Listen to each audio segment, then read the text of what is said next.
कृष्ण कृष्ण कृष्ण हरे हरे, हरे राम राम राम हरे हरे। गुरु ब्रह्मा गुरु विष्णु गुरुदेव महेश्वर, गुरु साक्षात् परम ब्रह्म तस्मै श्री गुरवे नमः। जय गुरुदेव। पाठ करছি श्रीमद् भागवत गीता ध्यान योग श्लोक नंबर 33। अर्जुन उवाच जो हयं योगस्तया प्रोक्त साम्येन मधुसूदन एतत्साहं न पश्यामि चंचलतात् स्थितिं स्थिराम।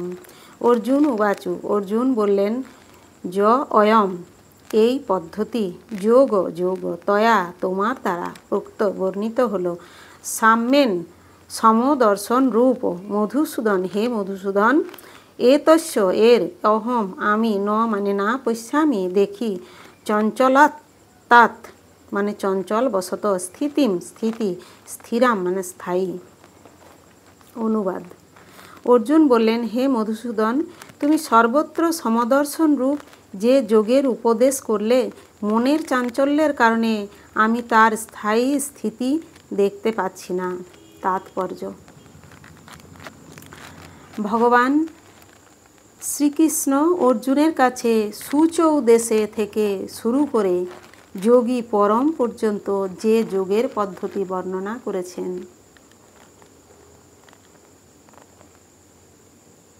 অর্জুন এখানে নিজের অক্ষমতার কথা বিবেচনা করে তা গ্রহণ করতে অস্বীকার করেছেন। এই কলিযুগে সাধারণ মানুষের পক্ষে গৃহত্যাগ করে পাহাড়ে পর্বতে অথবা বনে জঙ্গলে গিয়ে নির্জন স্থানে যোগ অভ্যাস করা সম্ভব নয়। এই যুগের ত্রুটি হচ্ছে স্বল্পায়ু বিশিষ্ট জীবনের জন্য তিক্ত জীবন সংগ্রাম। সাধারণ মানুষ অত্যন্ত সরল ও ব্যবহারিক পন্থা অবলম্বন করেও পরমার্থ সাধনের জন্য আগ্রহী নয়। তাহলে নিয়ন্ত্রিত জীবনযাত্রা উপবেশনের প্রক্রিয়া স্থান নির্বাচন এবং জড় বিষয় থেকে মনকে নিরাসক্ত করে অত্যন্ত দুরূহ ও দুঃসাধ্য যোগের সাধন তারা কিভাবে করবে?